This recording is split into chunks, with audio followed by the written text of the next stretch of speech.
Welcome back to 5410 Africa, the channel that helps you travel Africa. I'm Nick from Namibia, and in this video we'll quickly visit the Bontebok National Park. Well, not quickly. I'll be here for 5 days, but the video will probably only be 5 minutes.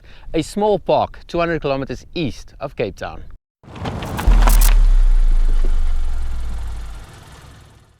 If you're only coming to Cape Town for 5 to 10 days, then visiting the Bontebok National Park is not essential.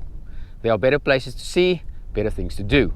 But if you're driving to the wilderness or garden route area, then this is a perfect and very easy place to stay over. Also, for locals watching, this is a good video if you ever wondered what the Bontebok is all about. I came here because I feel bad because I haven't showed you any camping in a while. Also, they have the Breede River for fishing. The park is situated on the N2 right before a small town called Swellendam, only a few minutes off the main road. There is a big sign with the main gate nearby and reception only a few hundred meters down the road. As always, you can book online at sanparks.org, or you can pay cash or credit card upon arrival. Remember, park fees are paid separately per person per day, and they offer both chalets as well as camping.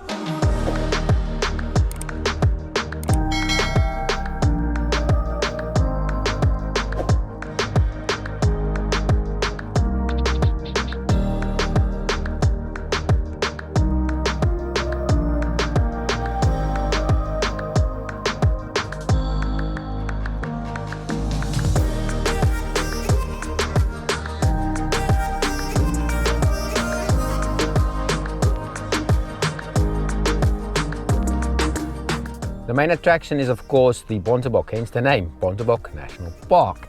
And you can expect to see lots of them in and around every corner, including inside the campsite, which is pretty awesome. The park was created to decrease or to stabilize the decreasing numbers in the area, and according to the brochure they now have about 200 in the park, and globally there's only around 3,000 left.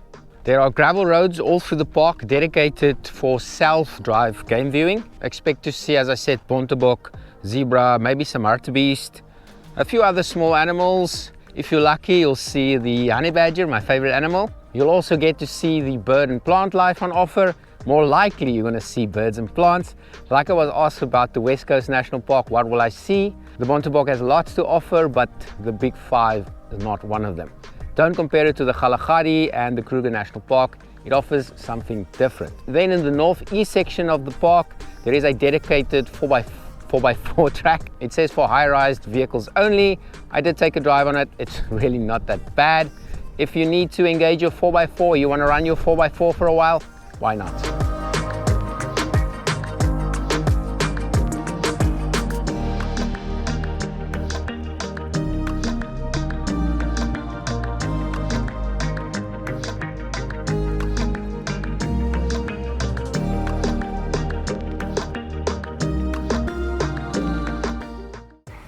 This is the starting point of several of the shorter hiking trails. I think 3 start here and they follow all the way down different directions.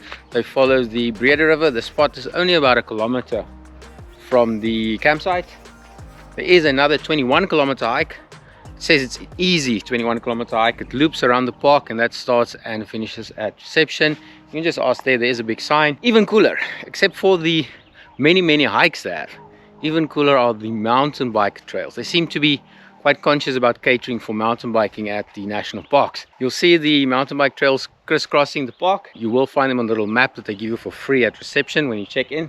I'm super jealous because a lot of those roads I wanted to take with the truck, and it just says no entry, mountain bikes only.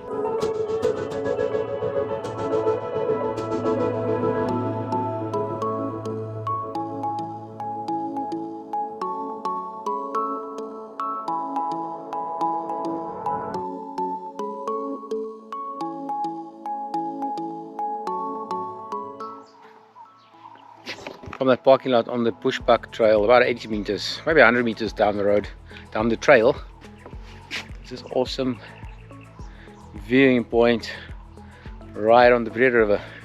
Amazing place to come and have a cup of coffee. I'll bring your date.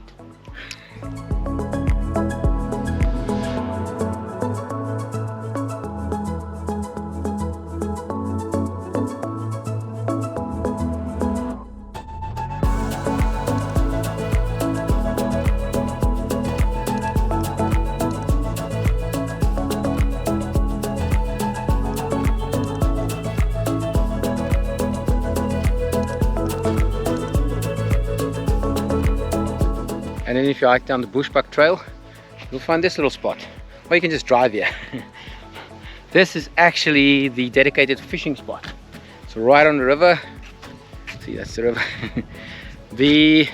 Before we talk about fishing, you are allowed to swim in the river. It's at own risk, obviously, and I'm assuming if you can swim, there's no crocodiles. That's an assumption.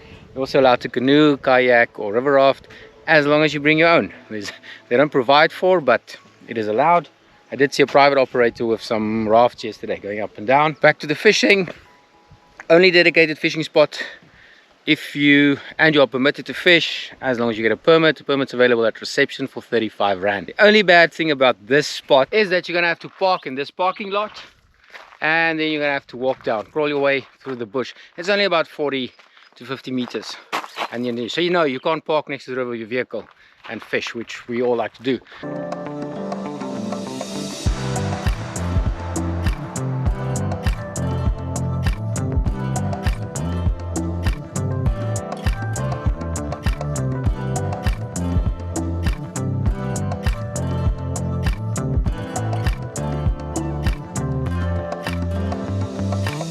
For you that are always asking, yes, they do have camping.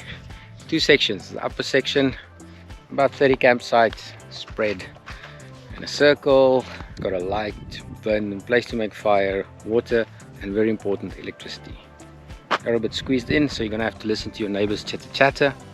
It's not the worst. Ablutions and kitchen down that end. And then there's the lower section, which is right on the banks of the Breede River. As you can see, luscious green lawns, places to pry, but no electricity. You make the decision, you decide which is better. And then there's chalets, 14 of them spread along the Breede River. Well, not all 14, mine's not, because I booked late. Mine's the second row. All accommodation, self-catering, no restaurant, no shop on site or in the park. But the closest town, Swellendam, is only a 20-minute drive away. They've got everything, shops, petrol, restaurants, etc, etc. And then there's no Wi-Fi, but they do have very good cell reception. And we are back where we started the day earlier, at the viewpoint overlooking the old race course. I'm going to chill. I'm going to just not be bothered by this wind, brew a cup of coffee, and enjoy the sunset. Thank you for watching. Please like, subscribe, comment. From a lusciously green and beautiful Bontebok National Park. As always, I'm Nick from Namibia, and you be watching 5410 Africa.